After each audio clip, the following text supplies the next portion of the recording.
Welcome to Article Club. We are here. Hello. And this is the show where we choose a really, really mind-blowing article.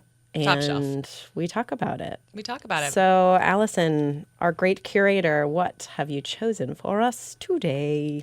Okay. So the article this week is The Paradox of Hard Work. Of course, in The Atlantic, again, one of our faves, and it's by Alex Hutchinson. So first of all, this article is interesting because Alex actually is Outside Magazine's Sweat Science columnist. So Alex, I don't know what you're doing crossing swords over at The Atlantic, but he also wrote a book called Endure, Mind, Body, and the Curiously Elastic Limits of Human Performance. I'm sorry, Endure. Endure. Which, for the record, I've not read. Endure. So the opening salvo of this article is about this crazy endurance race called the Comrades Marathon. It's like this 55-mile race that's like between South Africa and a city I can't pronounce, Pietermaritzburg. And anyways, it's super intense. And if you don't finish in under 12 hours, the finish line is literally blocked by a human-linked brigade, like some dystopian game of Red Rover, Red Rover. And so he goes on to talk about how it's interesting that humans like to do things that are really hard and how it violates all of our evolutionary and economic theory. And it's this thing called the effort paradox, which was originally invented by this social psychologist, Michael Inslick. And what the effort paradox talks about is that we humans assign more value to things that they have to work hard on. So like if you purchase an IKEA table that you built versus if you just bought a pre-built IKEA table, you actually will assign more value to the one that you built, even though they're the exact same table. And so there's some thoughts, there's a couple of reasons around why this effort paradox exists. So one explanation is that the rewards obtained from these difficult tasks seem extra sweet because it's like contrasting to the challenge of it. Or another explanation is that like we're just self-delusional that if you do something hard without a payoff, like that would be insane. Delulu. So you convince yourself that that you like basically persuade yourself that if it was that, oh my God, it was totally worth it because of all of that hard work. A third theory is that people learn over time that working hard leads to desirable outcomes. And so like it's like Pavlov dog, like drooling. At the sound of the bell, you eventually begin to value the effort itself. And then a fourth theory, which is an emerging cognitive theory, according to Hutchinson, is what they call predictive processing, which suggests that doing hard things gives us access to a new information both about ourselves and about the world. And so our brains are wired to find like that learning experience pleasurable. So I think the rest of the article, Hutchinson goes on to talk about how there's something here about like meaning and purpose, like through this physical exertion, and how it's like both a combination of nature and nurture, because like some people actually have more of the effort paradox than others. And it's not that people love failure, but that it's like the possibility of success. So that's sort of the general gist to give you a sense of where we're launching off. Quite the gist. I love it.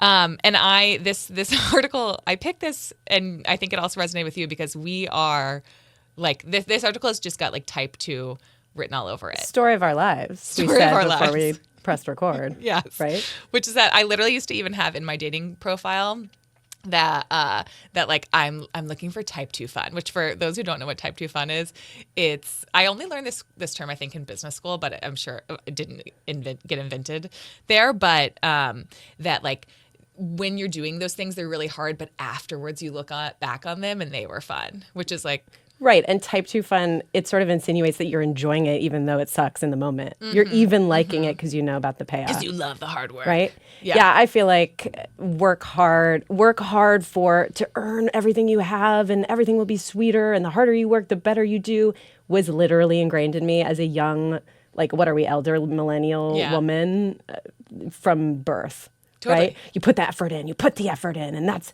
you put these almost fake barriers in your path so that when you work to surmount those barriers, you feel good about yourself. Well, I guess to the nature versus nurture side of Hutchinson's debate, we're heavily on the nurture side.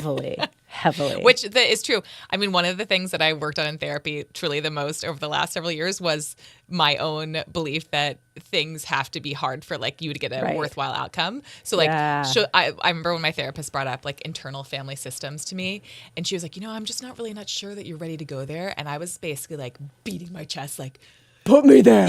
Like, no, I can handle it. Like, let's do Yes. it. And she was like, Yes. why do you think that like this, it has to be Yes. hard for it to be good? I was like, It's doesn't interesting. The hard and toughness is an interesting thing too. Being tough and being able to plow through. To handle it. Feels like doing something Yeah. hard when actually sitting with the feeling and not plowing through could be the hard part, right? So many questions and thoughts here. One that is coming up immediately is physical difficulty and mental difficulty. We have the like work hard and grind at work. And then we have the marathon, keep on training for the marathon. Hutchinson says something like, the first marathon might be something you do for your health or to start a new good habit. To like set a habit. The second one is something entirely different. It's like, okay, can I beat that? What am I chasing? And I like how he talks about like only being able to run a race that you might not be allowed to finish and train for it. It's just such a uniquely human thing. What is that? Like, what is that impulse behind things? Totally. So my first question for you on this is physical versus mental / work, hard work. Do those two things both feel the same in that if you persevere through something physical, you feel the same kind of whatever gratification that you do pursuing something mental or work related? Yeah, it's or are they interesting. different in your mind? I mean, Hutchinson doesn't differentiate. He doesn't. Think. I mean, the whole premise of this article is obviously like a physical one, but Well, it starts like that, and then he kind of blends into just hard the work in mental general. justification. I think. I mean, you and I were both like college athletes, and so D3. Yeah. And so, No big deal. yeah, we're not that good. But the physical piece was like always so pushed. Like I remember we had to do in college, we had to do like fitness tests, like pre-season to like prove that you were ready. The gauntlet, baby. Yeah. And we had Shout to do out. like, the sprint test. And if you didn't finish in a certain time, like this is actually fascinating because the threat to us was that if you didn't finish in under a certain period of time, then you wouldn't make the team or you had to keep doing it until you would pass.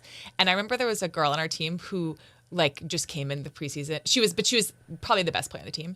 And she came in so prepared for that and failed it. And I don't think they ever it was like sort of an empty threat. Shout out to Lizzie Schenk, who never trained a day in their life and beat me every time in the gauntlet. Just like so inherently athletic. It's so annoying. But yeah, so I'm I like, think but hard work will get me there. No. Totally. I think for me, both of the effort paradox was probably at its like peak in my college and early post-college years, like where I believed I had both the physical and mental grit where I ran a half marathon a couple of years after college and I did it in like an hour and a half. Like I was just and I was working so hard. Did you do it right after college? Like 2 or 3 years. Okay, same thing. I did a half marathon. I've never done one since. neither. But after I was like, I need to channel this. And I'm done. Yeah, this collegiate athlete energy into something. Totally. One and done. And then plantar fasciitis. Yeah. What a journey we've shared. Got us both. And then same thing with the mental grit where I was like, I want to be the CEO of a company. I want to crush blah, blah, blah. And now I feel like both of my, I don't know if my effort paradox, I don't know if it's burnout. I don't know where burnout and effort paradox, like that Venn diagram is overlapping, but now I'm like, I want to be more gentle with my body and I'll take it on long walks. It's maturity. It's time. And I don't need, and like, that's still worthwhile to me. And then same thing with like like I said, I spent the last several years of therapy unlearning my belief that for things to be good, they had to be tough. And now I'm like, why can't things be easier? Right. Or shouldn't they be easier? And they can be, and that's okay. Yeah. I used to wake up twice a week at 5 a.m. in the snow in Boston and run the Harvard Stadium as part of this thing called November Project. Maybe yeah. They had it here too. Yeah, just these like aggressive things before work. Yeah. And I think I've done it I've done it less in the last few years, but I would always use the physical challenge to make the mental challenge of the work stress feel less stressful. So, when I was building a company and things were as stressful as humanly possible, no matter what, I would go sweat and sort of like crush myself. And I think truly like in probably an unhealthy way. And why? Like all my body needed was rest. But it made me you run feel, a first name basis with a SoulCycle instructor. more than that. Hey, Matt. And I think the reason was it made me feel like no matter what comes to me during the day, and there's so many things unexpected, there's just so many sort of adrenaline pit in your stomach moments that happen. Slay the day. Yeah, I mean, when you're working a ton in a crazy environment, it felt like nothing will be as hard as what I already put my body through this morning. Right. Which is like, I'm like, how unhealthy is that? Or maybe that's okay. I don't know. Yeah. I just sweated out. I've already accomplished something today. Nothing can get to me like that. Now the rest is just mental, and I can handle that, as opposed to coming in without having achieved something already. Yeah. And then you're kind of sort of at the whims. It became my calming mechanism. So, which is fascinating. Yeah, fascinating. So anyway, for me, that physical, if I have achieved something physical, then I've already achieved it, and it takes some of the edge off of sort of like the mental work stuff. Yeah. I think your husband is really interesting. I was thinking about him. I asked him about this. Yeah, I was thinking about him a lot because, so like I said, the beginning of this article, Hutchinson talks about this endurance race, the Comrades Marathon, and Carly's husband, Charlie, is like the ultimate marathoner. And what's crazy about it, I always think about, he did the rim to rim to rim Grand Canyon Iron thing. Man. Yeah, he does Ironman. He'll sign up for like a 50-mile run casually and like a week ahead barely of time. train. Yeah, not train, barely train for it, and then just crush it. And I'm like, is that a superpower? Is it like, is that physical grit? Is it mental grit? What is it? I asked him because it's like an alien species with that, because I have told him if I was going to run a 50-mile race, which I would never do, PSA, unhealthy, but I would never do that. God bless your choices. But everyone would know about it for a year. I'd be like, nobody talk to me. Yeah. I'm training for this race. Like, I'd make such a big deal of it. Like, Right. I would Every have diet to like choice, every go lifestyle through choice. this whole thing, like make it hard for myself to, I don't know, deal with the pressure in sort of like an over analyzing way or something. And he just graciously, lovingly puts himself in these positions. I asked him about this, and I asked him about, when you like, why do you like to do these hard physical things? Not about the last minute part. But he said it was more about, I like being outside and in touch with my body and sweating. And then it's a social element. I feel it feels very human and calming. And then I think I've told you this before with the, like, how do you get through an endurance race like this? He says, in Mario Kart, the cloud guy that comes over with like the light, picks you up or whatever? stoplight, that picks you up. He feels like he's watching himself. He has like out of body experiences while he's doing this, and he can tap into that. And does he ever get injured after? He bounces back pretty fast. Wow. Yeah. So anyway, I do not have that. So which of the effort paradox like reasons do you think he falls then into predictive processing? Well, I think that meaningfulness of effort scale. Okay, he must be very, very high on that. Yeah. So much so that even if he's in pain, he's not processing the pain because he's worth it because he's finding so much meaning in it. This is exactly what he wants to be doing at that time. Almost like a golden retriever vibes, like I don't think he's picking things up as he's doing that, but he's got to have a 10 on the scale. Okay, so meaningfulness of effort scale for you, has that evolved? Oh, for sure. Where do you think you are? I think it's just become more selective maybe for me. So Yes. I still think that I derive meaning from really hard things. But they have to be, it can't just be like, if I was going to do I don't even swim, so I don't know why I give this example, but if I was going to do like a swim race and it was like, I could either do 500 laps in a pool or I could swim from Alcatraz to San Francisco, I would derive way more meaning from the sort of like Charlie, from being outside, from being in nature, from being among other people. A life experience. Yeah, like sharks in the bay that could A get story. me. Exactly, the story piece. So there has to be other pieces to it. Or I think about like what have been the hard things that I've done in my life in the last several years. Like before I went back to work, I did the Crosstown Trail, which is like a 17-mile walk that I just did, and I didn't take any breaks and stop. And I think part of it was like, I'm getting to see all these parts of San Francisco that I've never seen. But part of it was also like, I'm basically walking a marathon today. Yeah. So I think there has to be more. It has to be more than just the physical output, but yeah. I relate to that completely. This IKEA example, Yeah. I don't understand. Oh, but I can understand Because if I built it, how I would give it more value. I guess, but I think for things that I really value, or things that I feel like are part of my identity, right? Like whatever I tell myself, I'm a writer, I'm a story, I'm a whatever, I'm a good friend, those things. If I had to work at it, I think I would feel better than if I just sort of stumbled upon it. But I have no interest in building furniture. I am no, and the IKEA dresser with its corners like all fucked up, I would hate it every day. Like there's no part of me that You would love it resent more. the dresser. I would think about how miserable it was putting it together.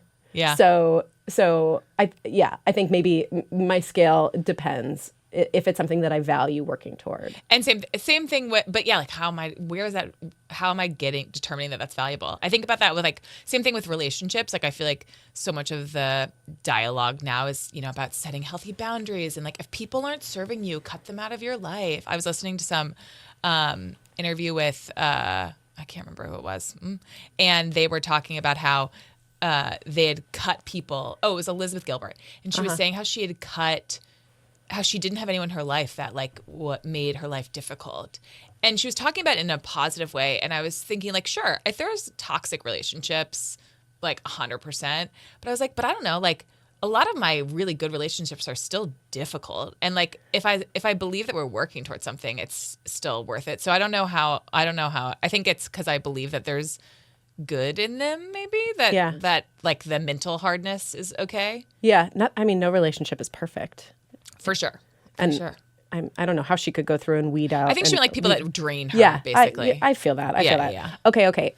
So another thing that really struck me in this article was this concept of self-delusion. Delulu, as we mentioned before. I was worrying about this Freudian slip, wondering about this because I was thinking about like, oh, this is childbirth in a nutshell. Oh, God. And then I have some friends that I can think of like, on one hand already, just off the top of my head, several friends who are the best at this piece where like you only hear about the bad thing after it happened or the tough thing after it happened. And it was just meant to be. And then, ultimately I got to this outcome, which is where I wanted to be all along. And like, I've never heard you talk about this outcome. Got to be an evolutionary skill that we have. Like we have to, something is horrible. And we have to say, you know what? It wasn't that bad.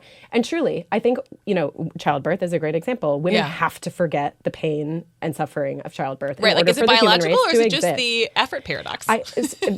The Delulu also, there's like revisionist history component to all of this. And I wonder if you can relate that, you look fondly upon the things that were really hard. Like I look fondly upon some of the hardest things in my career. Like, oh, that, we were, young youth, we were really going at it or whatever. Yeah. I will say nothing about pregnancy I look fondly upon or childbirth. I don't glorify that thing. So maybe for some people that threshold is a little bit different. Yeah.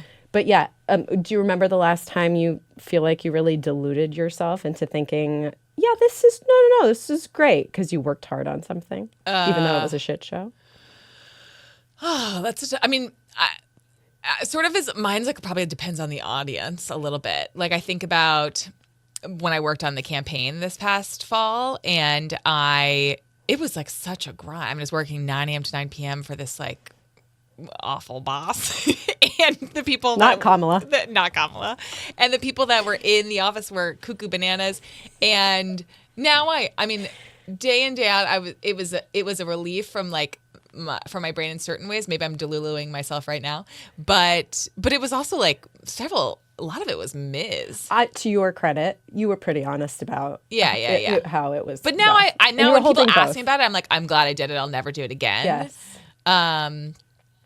I'm sure I delulu myself about some relationships that I'm like, well, I learned this, that, and the other. Right. Whereas in the moment, where it was like that not serving you. Yeah, no, not good. I feel like this is not about hard work, but I delude myself when I put a lot of oomph into something I'm going to do, like going on a trip, or I really want to. this movie I've been really wanting to see, and then it disappoints me or it doesn't hit my expectations, and then I'm like, no, it was great, we had the best time or whatever. Cut to screaming child for 14 hours on the plane or what have you.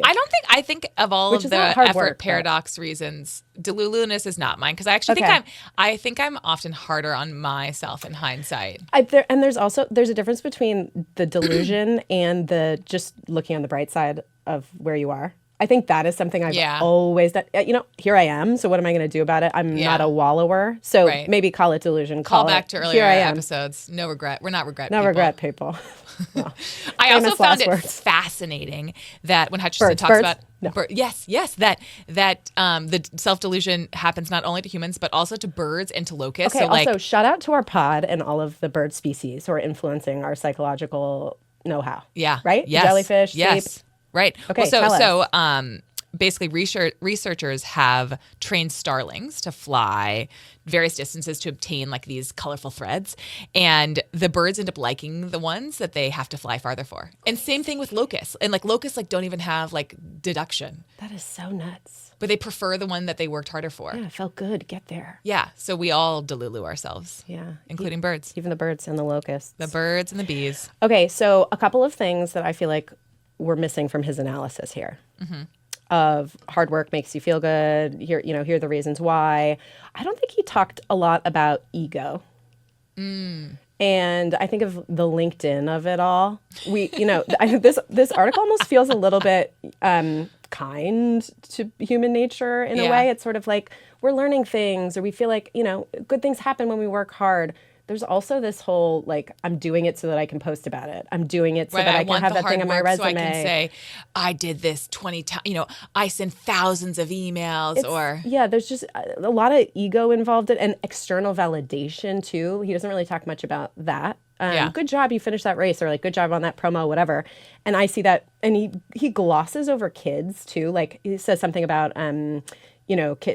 kids like to play things that are hard. That is like the definition of play or what have you. Right. Kids, in my experience right now with young children, it's like being fast is cultural capital, right? Like, I beat you, I'm the winner, in your face. Like that is so different than I feel like what he's talking about. Like that is ego, it's validation, it's like that's really the driving force. He says, what does he say? He says, like it's grit. It's about autonomy and social connection, but I think very rosy ways to think about. There are probably some like very hardcore id mechanisms happening here. Right. The harder I work, is the it more I'll just the domineer. effort paradox, or is that actually because, so with the example of like the Comrades Marathon, there's like several different tiers that can count as still like winning. So it's like if you finish in under 7 hours, if you finish in under 12 hours, but then like if you don't, and like clearly that's ego. Like to be able to do that. I mean, yes, it's accomplishment, but like if accomplishment was enough, then you wouldn't care if you didn't finish in under 12 hours. Right. And maybe for those people, it's sort of like their own internal, like, oh, I'm going to come back and do better. I guess I'm just saying there's a much more like not cute, outwardly facing, for sure. look at me in working hard. For sure. And the praise that you get of it. Yeah, a lot. Let's go back to how we were raised. When I worked hard and got an A, or I scored a goal, or I, got a role in the play or whatever, like it was people telling me I did great. And that's what I grew up on. Right. And I don't think that's a bad thing. And that was just straight to the What vein. are people going to, and cut to parenting now. It's like, don't tell your child they're good at anything. Oh, they bring home a piece of art and you're supposed to say, wow, what were you thinking when you made that art? Not like this is so amazing or whatever. So I'm not saying it's a bad way to grow up, but twas the case. This whole article reminded me a lot of one of my favorite books that I read in college, which is Predictably Irrational. Yes. Oh, Dan Ariely. Yes, who's O'Reilly, a behavioral economist. Yeah. And my favorite experiment, or the one that the experiment I quote from the book so much, is like of the Hershey Kiss and Lindt truffle, which is basically like in one study they price like a Lindt truffle at 26 cents and a Hershey Kiss at 1 cent, and everyone buys the Lindt truffle because it's like clearly the superior chocolate.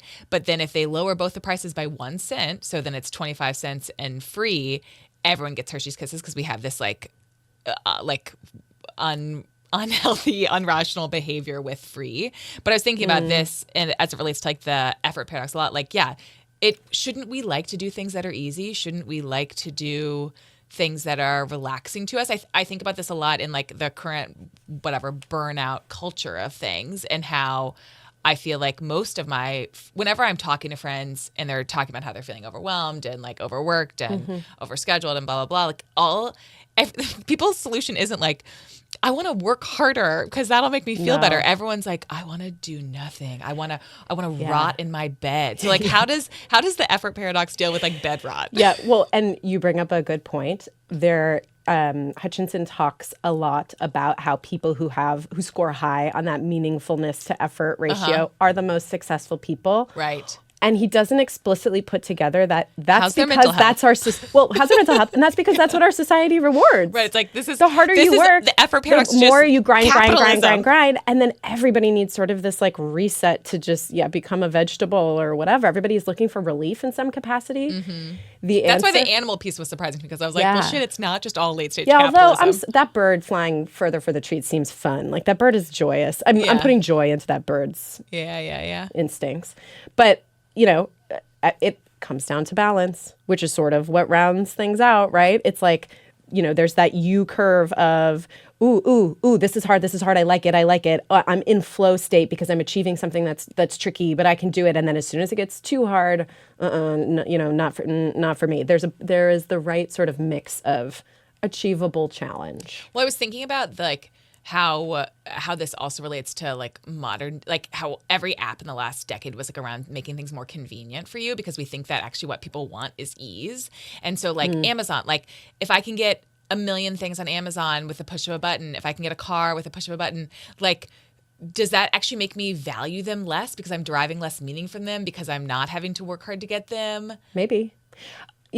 With that stuff too, it goes back to the values thing. It's like, if you're going to make easier for me the stuff that literally makes my life hell, like folding laundry. Yeah. The stuff that I feel like, I have one short life to live and I don't want to spend it grocery shopping, then I'm all for that. But then I recycle that time scrolling on Instagram. Right. It's not like then I'm reinvesting that time in more effort that then provides more happiness or contentment. Right? Yeah. It's like that we're not using the best but, of that time. To your point, my mom loves going to the grocery store because she gets a lot of value, like, look at the tomato and the ones without the bruises or whatever. And if I get a shitty tomato, I'm like, well, my own fault. I had it delivered. Yeah. I mean, do you feel like for something to be enjoyed, it has to be hard? Definitely not. But for me, it has to be within a balance of like, I have done some hard things to almost deserve the enjoyment. It's like I worked out this morning so I can have a sweet treat. Exactly. Well, and it's not just like, It's like yesterday, like I had a busy full day, whatever that was. I moved my body, did something with my brain, whatever. It's okay if today is a chill day. But if it's like 3 of those in a row, that's when I get antsy. I feel like I accidentally have these blocks of almost like threshold for how much relaxation versus pushing it I need, both physically and mentally. Yeah. And in my old age these days, those kind of naturally fit together. Whereas they used to be more regimented. Be like, I'd have to do this and this and this. Now I know myself. I know, you know what? Like, I'll find a breezy way to kind of incorporate all of them. I know it's sort of like the way that Hutchinson ends the article is talking about the U curve, the want curve. Yes, that's what I was trying to articulate. Yeah, which you basically. But I was doing it with my. Which is that basically like the more intense a stimulus or activity, the more you like it to a point. And so, like, has our point just does it oscillate as you age? Does it oscillate? When it's too fucking hard, you're like, fuck this shit. And it's like they're like video game. Like if the video game gets so hard, you just laugh at it. Like if the thing is moving so fast, it's like I can't even try to do this. This is silly. Like an optimal engagement piece. Yes. Or engagement time. Yeah, and maybe your curve can get whatever you can. It'll just move depending on the activity. I think about right after college, in college, I like had this whole panic of I don't know what I want to do with my life. And my mom encouraged me to go do this thing called the Johnson O'Connor test, which is basically like an aptitude test. And one of the activities was around spatial reasoning, and you had to take these like they had a square piece of wood, but it was these 4 pieces that were somehow melded together, and they showed you the square piece, and they took it apart, and you had to put it back together.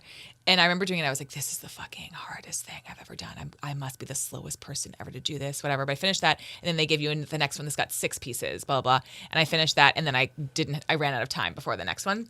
And afterwards, we're like doing talking about the different tests with my like proctor or whatever. And I was like, God, that one where I had to put all the pieces of wood back together was so hard. And they were like, actually, you scored in like the top percentile of that. They're like, most people don't even make it past the first one. Yeah. And then you're like, oh, well, it's all relative. Because like I thought it was so hard, but other people also clearly think it's even harder than I do. Yeah, and in isolation, you feel. Yeah. I took as part of everybody's doing a longevity startup these days, but a cognitive assessment thing, and I'm like, this is put the shapes with the colors and and like limited amount of time. I was like, I'm pretty sure I failed that thing, and it did well on the thing. But you don't know when it's just you in the test. Yeah, yeah. What is that? I don't know. But you tried hard. Yeah. No matter how hard you try, sometimes there's a cap. Yeah. I don't know what you can do in an assessment like that, right? Oh, yeah. Okay. And Hutchinson basically ends it with with saying, like, It's Goldilocks. yes. Not too hot. Not too cold. I literally wrote that in my Girl. notes. Yeah. Not too hot, not too cold. Just Which, you know right. what? Unsatisfying a little. Yeah. It's like, but somehow that's usually where these articles end. Yeah, I liked the why behind it. It's good enough. Yes. And the different, are you getting satisfaction out of the process of doing it itself, or Pavlovian response about you're getting great And who are we feedback? kidding? The whole reason Alex did this article is because he's got a new book coming out called The Explorer's Gene. So Oh, the explorer's gene. Interesting. so. It's like if you have wanderlustitis like me. Okay, maybe I'll check that out. yeah. So Great. Amazing. Well, it's time. It's time for our, I got the head nod. I think it's time for our segment called What's Blowing Up the Group Chat. We've heard some good feedback on this segment. People are kind of ready to screw the article and just make it all about the group chat just these fast days. forward to minute 35 Allison, or what do you whatever. got? Okay, so my what's blowing up the group chat is it's a little atypical, but what's actually blowing up my group chat is voice memos. So a medium. yes, it's really the medium of the group chat. So I think, we're all busy, we're all moving and grooving, we're all on the run, and ain't nobody got time to beep, bop, boop, boop, type out a text. And so I'm getting